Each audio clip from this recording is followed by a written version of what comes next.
তেওঁৰ পত্নীটো প্ৰায় 4 বছৰ ধৰি বেমাৰ হৈ আছিল তেওঁৰ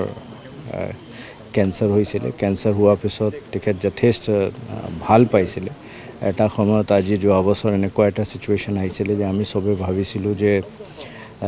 তেখেত ভাল হৈ যাব কমপ্লিটলি ভাল হৈ যাব কিন্তু যোৱা বছৰ প্ৰায় নৱেম্বৰ ডিচেম্বৰ মাহত এই কেঞ্চাৰখন আকৌ ৰিলেপ্স কৰাৰ পিছত সেইটো অলপ উগ্ৰ ৰূপ ল'লে আৰু প্ৰায় 4 মাহ ধৰি খুব বেছি বেমাৰ আছিল 2 মাহ অলমোষ্ট হস্পিটেলতে আছিল সো এইটো বৰ দুখৰ কথা আৰু এইটো ইয়াৰ বাহিৰৰ মোৰ আৰু বিশেষ ক'বলৈ একো নাই স্যাৰ এইটোৱেই শেষৰ ঘটনা হওক এনেকুৱা যাতে ঘটনা আৰু হ'ব নালাগে চাওক মানে যেটো হৈছে খুব বেয়া হৈছে কিন্তু কিছুমান মানুহৰ এনেকুৱা আবেগ অনুভূতি থাকে যেটোৰ ওপৰত মানুহৰ নিজৰ কন্ট্ৰোল নাথাকে আৰু এই কাৰণে বৰ দুখ লাগিছে এটো ভাল বেয়া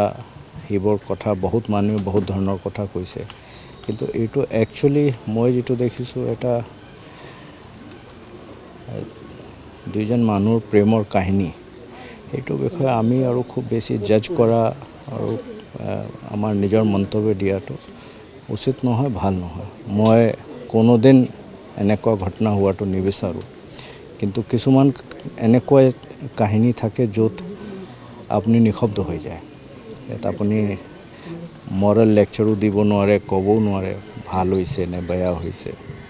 সো তেনেকুৱা আজি আমি সবে আমাৰ যিখিনি আৰক্ষী পৰিয়াল আমি সবে এনেকুৱা এটা ষ্টেট অফ শকত আছো থ্যাংক ইউ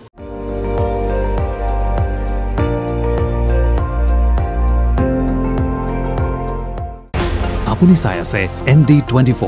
সৰ্বশ্ৰেষ্ঠ নহয় সৰ্বোত্তমৰ দৌৰ